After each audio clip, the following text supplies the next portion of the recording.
Hi Cancer, this is your 4-leaf clover motivation and inspiration spread that I'm doing. So let's get four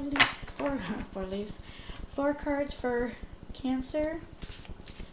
Spirits, give me 4 cards for Cancer. First one.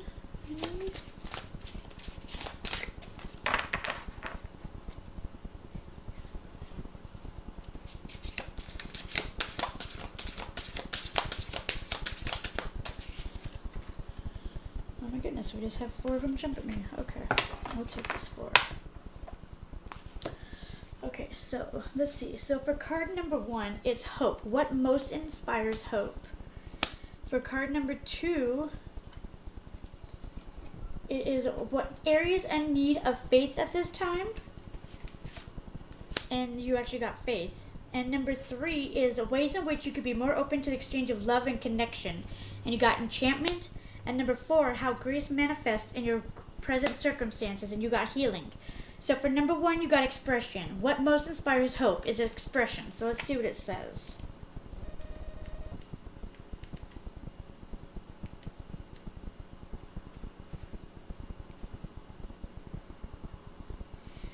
The expression card invites you to look at closer for any restrictive fears that might veil the glory of your God-given authentic self-expression.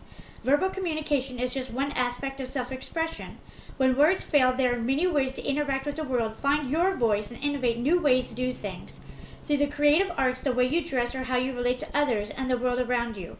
However you feel moved to respond, be open to new ways of communicating, dare to risk, and then go forth and shine. So that's what you need to work on faith, is having your communication and having hope. Okay, your expression for your hope. And your second card is areas in need of faith at this time. And you got the faith card. So, let's see what it says. Areas in need of faith. And you got the faith card. Let's see.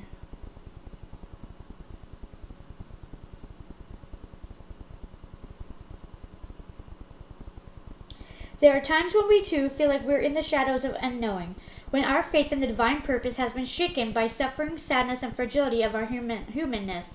Yet it is often these wake-up calls that initiate new growth and a willingness to seek out answers to the deeper meaning of life and mysteries of our own divinity. Whether we see it or not, the connecting force of divine love is fully operational every second of every day. Faith is the enduring ballast that connects us to the unseen and gifts of our hearts with the eyes to see when our minds cannot. Many predicament causes us to question our faith, leading to feelings of injustice and victimizations when life does not always reward our best endeavors. The presence of this card beckons you to remember the bigger picture by exercising faith in the face of adversity. Reflect on times you have previously lacked faith and found precious gifts hidden within the obstacles.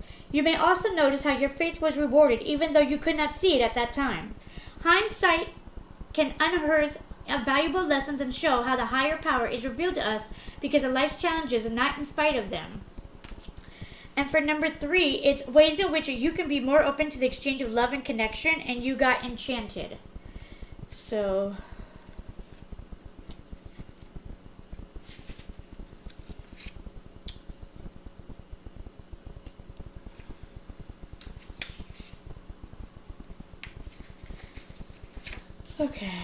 Okay, so for number 3, Mermaids have long been considered figures of enchantment. They use their seductive beauty to beguile sailors, sometimes to their death. But without the sparkling grace of enchantment, the world would be a dull and colorless place. Its delicate aura impasses the spirit and animates the most fantastical dreams and ambitions. Enchantment beckons us to our fullest potential, but can also destroy us if we solely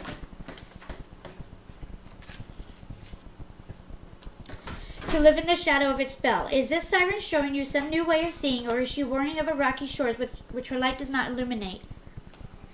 Just as the presence of enchantment can delight, this card also calls for strength of character to discern wise decisions from superficial whims. Only you can determine whether you have been bestowed upon the blessing to enjoy, or if you are in danger of being swept away by the tide of unconscious desire or conditional responses.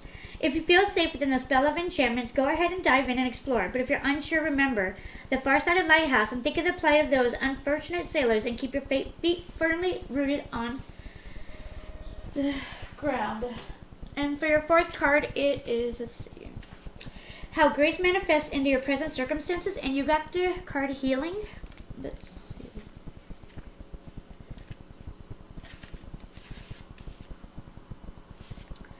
The presence of this card invites you to take time and reflect on the energy of healing by allowing its light to shine on any areas in need of renewed wholeness. Attune to the rhythm of your own cycles by heeding signs and observing influences or habits in need of reevaluation. There are many ways in which you can be proactive about your quality of life and choices that you make. Preventative measures taken now, they can be they physical, emotional, or mental, can prevent more challenging problems in the future. For those who feel without hope, countless lives have been healed by the sincere animation of prayer and meditation. As the image suggests, the renewing influence of nature can also profoundly reactivate your inner healing mechanisms and lead you back to a wholesome connection to Mother Earth. Any time spent deepening your relationship with the many facets of nature's calming aura will be well invested. As the saying goes, heaven helps those who help themselves. But when you feel you can do no more, remain open to the miracle of restorative healing in its many forms. Okay, Cancer, so that was your 4-leaf clover reading. Please like, share, and subscribe, and thank you for your viewership. If you need any readings, my information is down in the description box, and I'll talk to you later. Bye.